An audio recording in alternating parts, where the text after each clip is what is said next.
Happy Wednesday, everybody. How you doing? All right. Oh, you guys are great. So Democrats are freaking out that they peaked too early with just weeks to go before the midterms.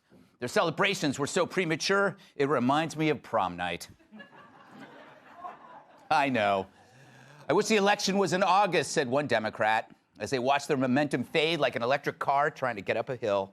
And the polls have Republicans pulling away like Leo DiCaprio from a woman who just turned 26. Because he likes him young. That's the joke, in case you missed it. All right. Even the New York Times sees a swing in independent women, which reminds me of the trapeze above Larry Kudlow's hot tub. Yeah. Huh? Is that creeping you out? All right. Of course, this pains The View, who expected something so different. It's like they were given a generic adult diaper instead of their favorite brand. Here's Joy sounding more miserable than usual, that voters are more focused on inflation and crime and not her usual obsessions like January 6th and fright wigs. Well, what's depressing is that the New York Times released a poll today that says that 71% of voters agree that democracy is under threat. Yeah. But only 7% of voters rank a threat to democracy as a major issue this election cycle. Yeah.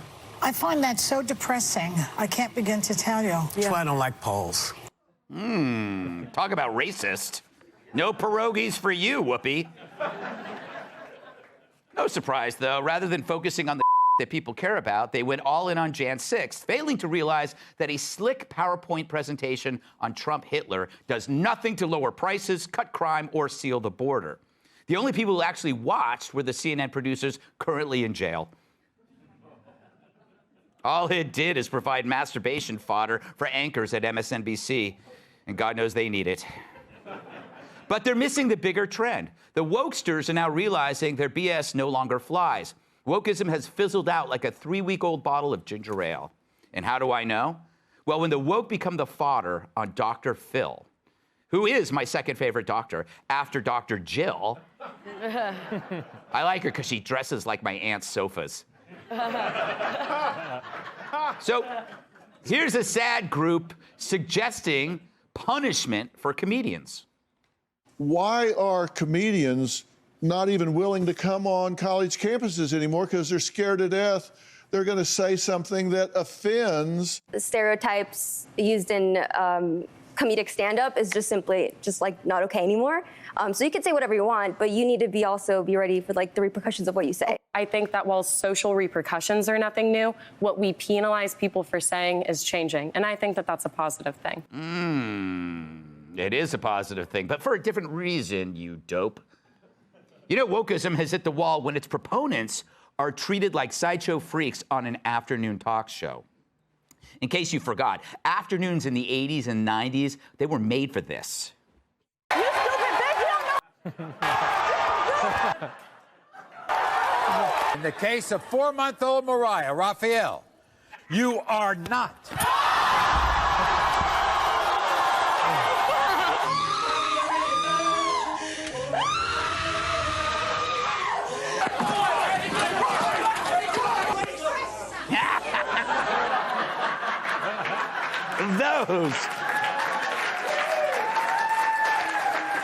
Those were the days.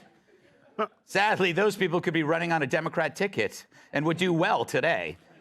Back then, bearded ladies were carnival acts. Now they're on school boards. But once you enter that phase and end up on an afternoon talk show, you're no longer something serious. You're the funniest thing on earth. And these people are truly unintentionally hilarious. Their demands, combined with zero life skills, turn them into baby Jerry Falwells. Funny, it used to be the old folks who railed against culture, but that's flipped. Now it's the young.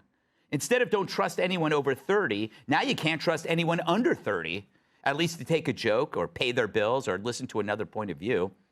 Wokesters think everything that came before them was bigoted. But I can tell you right now, that's garbage. You know, here's a brief sample of some of the shows that I watched as a kid. What's making headlines today, dear? Oh, honey, you stupid bitch. Don't you know news is a man's concern? Now, why don't you get back to the kitchen where you belong?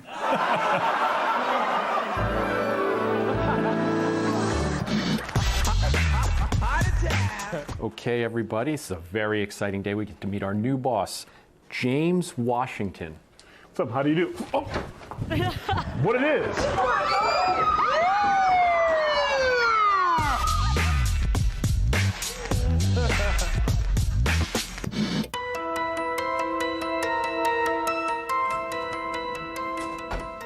Mom, Dad, I'm gay.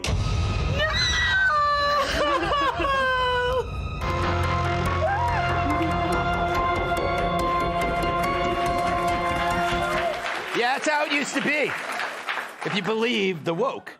But the tide is turning. You got Barack Obama urging Democrats to stop murdering joy.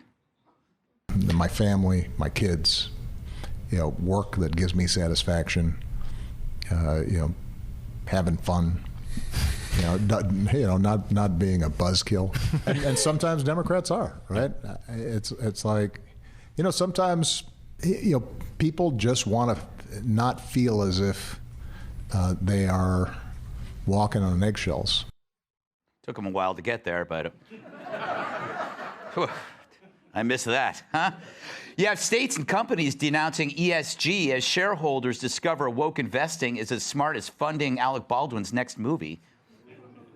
Ooh, what's with this audience? What are you? Jeez Louise. Trying to do something about wokeism, and you guys are thinking everything's in bad taste. You have woke products failing, from comic books bent on identity politics to movies lecturing us on social issues that came and went like Billy Eichner's flick Bros, which is coming to a dumpster near you. Or on. What? What do you mean? Now you're laughing at that. Makes no sense. And have you seen a woke comedian lately? I haven't. The late night shows, always so careful to toe the PC line, are dropping like Biden's dentures in a trick-or-treater's bag. So I'm optimistic. When a political movement is now a freakish curiosity, that's a good thing. And when Obama is sick of cancel culture, that's even better. My suggestion to the woke, it's time to turn over a new leaf. Smile, take a shower, work out, try to get laid. These are all 4 things I accomplished at Planet Fitness yesterday. And talk to people, not about politics. Hell, try the weather. Not everything has to be a class struggle. When someone says to you, it's a beautiful day, don't say, not if you're trans. Try saying you're right, it feels like fall. Small talk actually bonds people. Woke talk rips them apart. And maybe watch this show a few times a week and see how fun is done correctly. Because if you're young, there's still time for you to kick some ass in this world instead of whining like a little bitch. It's time to start thinking of an exit strategy from cancel culture to maybe canceling cancel culture itself. Let's welcome tonight's guests. For Halloween, he'll be dressing as a grown-up. Host of The Guy Benson Show, Guy Benson. He's crushed more roles than Brian Stelter at the Country Buffet. Actor, comedian, and host of the Harland Highway podcast, Harlan Williams. She's like sunglasses, useful, stylish, but often left behind in a hotel bathroom. Fox News contributor, Kat Tim. And finally, he once bumped his head on the International Space Station. My massive sidekick in the NWA World Television Champion, Tyrus.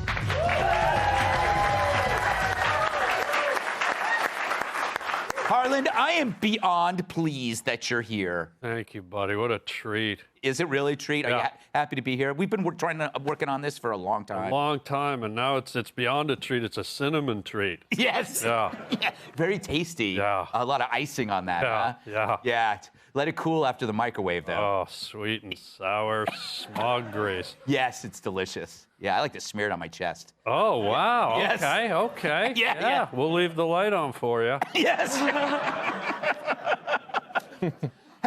What do you make it? Has this affected your comedy at all? Did you have to change your material? You've been doing this for probably 35 years, maybe, right? Yeah, I've been doing stand-up 35 years, and it hasn't changed my material because I think what a lot of the woke culture's missing is they're assuming that if we do a bit or a joke about a culture or a sexual preference or anything like that, they immediately think maybe we're attacking it or we're going after it. But what they don't realize is a lot of time we're doing it for that specific group, recognizing that every group has a sense of humor, and you're hoping in your head, let's say you do a gay joke or a joke about a different race, you're hoping that those guys at home going, oh, that's hilarious, I'm glad he did a joke about something that represents who I am. Exactly. By the way, you're basically saying, welcome to the club. That's right. And by not doing jokes about it, you're eliminating those people and, you know, disenfranchising them even more and removing them from the pool. I did a set not too long ago where I was talking about transgenders, and some guy in the front row lit me up and he goes, oh, easy topic to make fun of. And I said, I'm not making fun of it, idiot. I'm trying to include you in the routine, hoping you'd find humor in hearing something about yourself. So, yeah. Was he trans in the audience, or she trans? Well, no, what happened, his brother tweeted me later and said he wasn't even trans, he was just looking to cause trouble. So I said, hey, if you're going to be that woke, let me take you to Walmart. I'll buy you a Walmart sleeping bag, and I'll zip it all the way up, and you can go back to sleep, you woke freak. Thank you. Thank you. Yeah. That's an interesting use of a Walmart sleeping bag, I must say. You know, Guy, as someone who gets all their views from The View, do you think inflation is more or less important than democracy? Yeah. I mean, it is amazing, and you alluded to it in the monologue, how incredibly joyless that woman is, and her name is Joy. Right? Yeah. She's an expert on depression and sadness and frustration. And I think that you don't really understand how fully out of touch you are until you go on national television and whine to your like-minded rich friends that these annoying, unwashed masses care about what things cost instead of your particular pet issue. It's just a complete lack of understanding of how most people live, which is, I think, on brand for that show. And on the woke stuff, Barack Obama, with all due respect, was like the lecturer-in-chief for 8 years. He would look down his nose and deliver these lectures to the country. And if even he is tired of the exhausting woke culture, he's like, hey, like, chill out and maybe have some fun. These guys are way out there, but they're not going to stop until they're beaten. Like, we have to actively beat them. And I feel like this show does that every night. Yes. But I have to just point out, we do not advocate violence. Sometimes. There are times we will advocate violence. Kat, you advocate violence all the time. You're very pro-violence. Sure. Yes, exactly. Do you buy that it's going away? Are you ready to forgive your woke friends who disowned you? I don't think they want me back.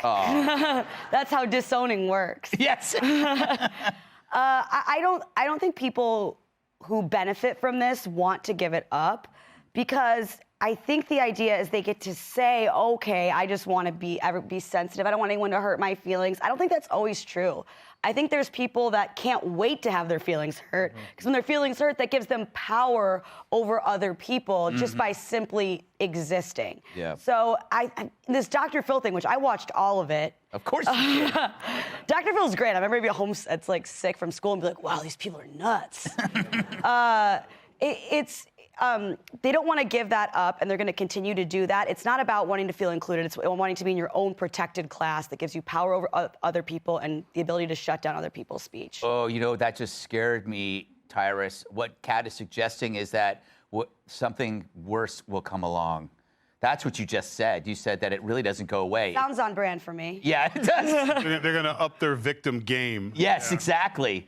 You know, I do feel for Joy. Yes. You know, she worked hard with her team for the last 2 years. You know, January 6th, they put a lot of time and effort into that, episode after episode, tweet after tweet, and they only get a lousy 7%. What are you watching? Come on, people. I would be furious. Think about that. Yes. I spent all that time and energy. Yes. Working, making up, just going, and 7%. I might have cried on TV. Yes. You know, and so I feel for them, you know, because they're not out of touch. Like Guy said, the unwashed masses just don't get it. So obviously, we're not going to rethink things. We're going to turn it up. We got to get an extra hour on The View. You know, we got to get more of the woke people on TV, and we got to have more Twitter videos of hearing people try to explain their pronouns to normal functioning human beings and it not be hilarious while they're telling it. You know, when I hear that one, one was saying her pronoun was God and godlike because it is a being and not a being. I'm here and I'm not here, which is very similar to God. And then he said, "Are you here now?" To which it said, "You can't ask me that."